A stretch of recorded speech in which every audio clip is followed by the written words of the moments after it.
Ladies, gentlemen, and everything in between, we're back with another banger. Today we've got matchmaking UFC 305. So they've recently just announced the main event, and so I thought I'd make a main card for it as well as one prelim. So let's start off with the prelim headliner.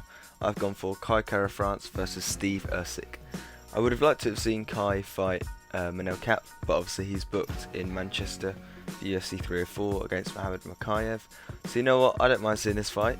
I probably want Steve Ercik to win just because of the close fight with Pantoja, so I'd like to see him get back towards the title shot.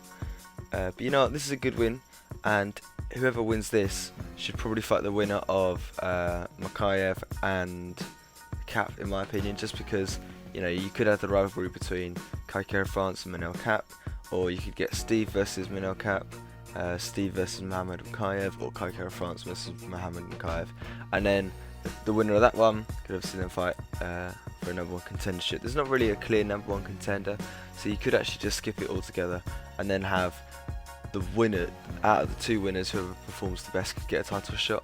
But yeah, anyway, I think this would be a good fight for the prelims.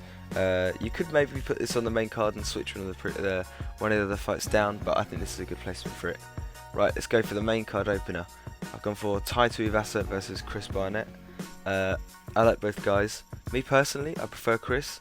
I like his sort of aura that he brings to every fight and how sort of fun his attitude is, so I'd like to see him become ranked.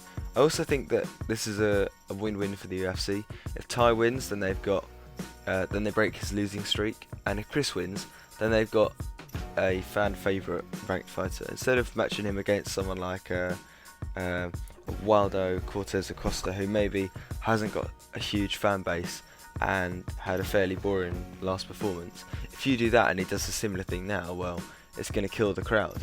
Whereas actually Chris Barnett, I don't think he's been in a single boring UFC fight. If you look at his finish, I think it was the heel kick that he got, and then he also got the comeback win against, I think his name's Collier, I might be wrong though.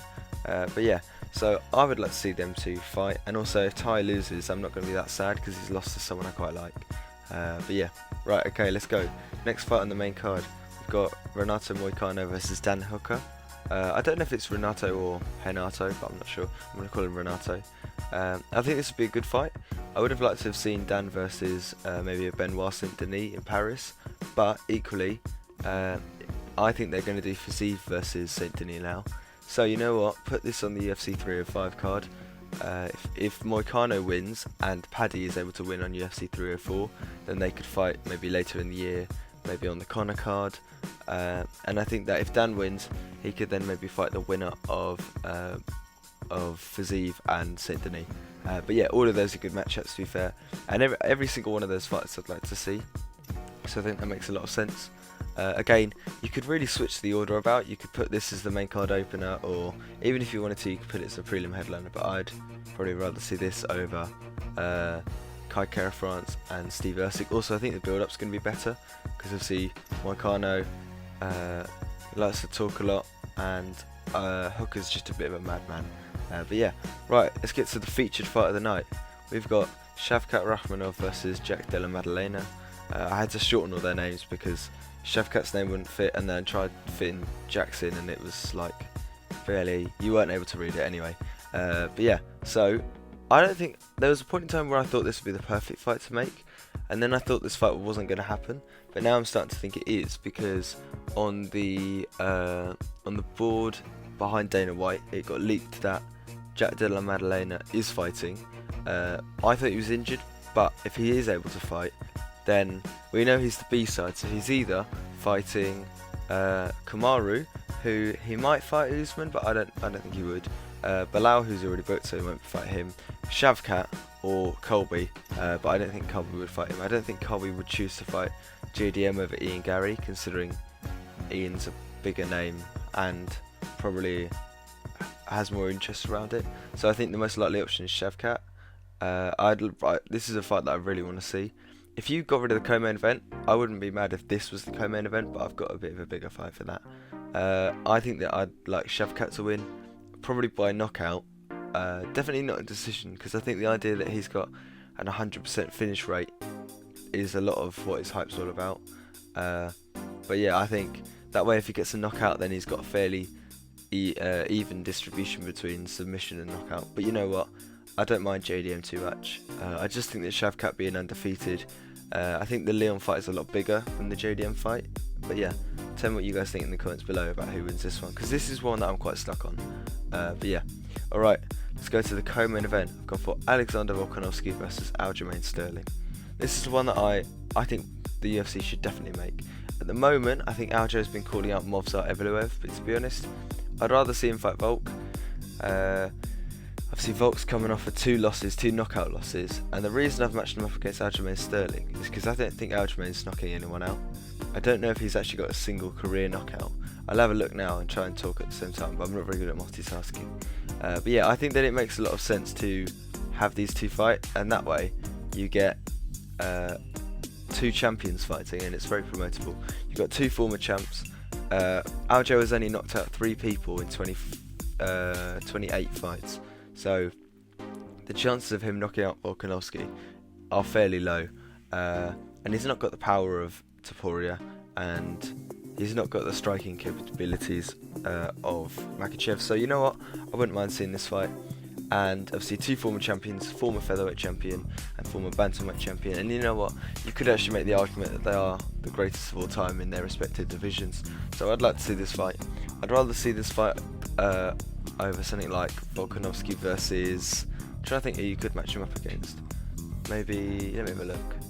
I know that obviously you could maybe do him versus, I would have said, actually, I don't know, I think that's probably the best fight for him, unless you do like Josh Emmett, but you know what, that's just another one that's risky and he could get knocked out.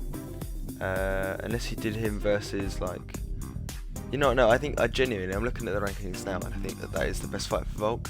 You could maybe give him a title shot, but I don't think he warrants that, especially coming off of 2 knockout losses, and actually he's 1-3 in his last 4, so I think that's a good comeback fight for him.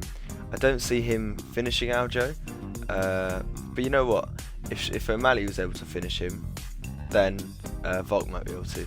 So yeah, I think this would be a good co-main. This definitely should be higher on the card order than JDM and Shavkat.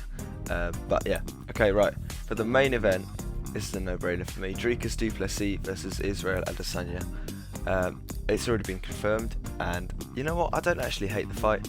I've seen a lot of people saying that Izzy didn't deserve the title shot, but me personally, I don't think he deserves it over Sean, but I do think that I'd prefer this over the Strickland rematch, because Sean Strickland, the first fight wasn't too entertaining, and at least these 2 have beef. I feel like between Dricus and Sean, there was a point where I was really into it. I think it was sort of during the UFC 296 when they got into the brawl, and there I was like, you know, this has I thought it probably could have fight of the year potential.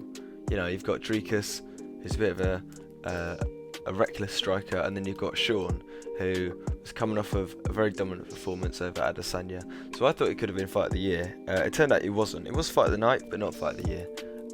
So I think that this is probably a better fight, and obviously Sean's coming off of a fairly recent win over Paulo Costa, which I don't think is actually that good a win. I would have preferred to have seen Sean fight Robert Whittaker, and then if he did win, I wouldn't mind seeing him get another title shot. But you know what, if he's coming off of a win over Paulo Costa, I'd just rather see this fight. I don't know who I want to win, because Adesanya is, I'm not really a huge fan of his anymore. At the time of the Alex Pereira knockout, I was a huge fan of his. You know, when he knocked him out, I think it was that post-fight speech that he did, and he was like, you know, I hope you can all get this level of happiness just one time in your life. And that bit there made me think, you know what, he's not actually that bad of a person, and I quite like him. But I don't think the whole confronting Dricus in the cage and saying the N-word thing was that bad, which may sound a bit ridiculous, but I don't think it was like all the MMA like Twitter and stuff was saying like, oh, you know, Izzy was so wrong for doing this, what was he thinking? I don't think it was too bad. They're just trying to hype up a fight, but I do think that like the whole dog thing's a bit odd, and yeah, but also, you know what, Dricus did make fun of Sean's like abusive dad, so really is, you know, neither of them are perfect. But this is why I quite like this fight actually. I wish it had taken place in South Africa, because I do think that if Izzy takes the belt off Dricus, then you've sort of lost that opportunity. Hopefully it's a close fight so they can do that rematch in Africa, but you know what, I don't mind it too much. Also, I would have liked to have seen Pereira on this card. I think that if Carlos Ulberg had beaten Jamal Hill and could have turned around quick enough, he would have fought Pereira on this card as the co-main event. But you know what, I don't hate it, so let me know what you guys think in the comments below. Peace, love and guidance. I'm out.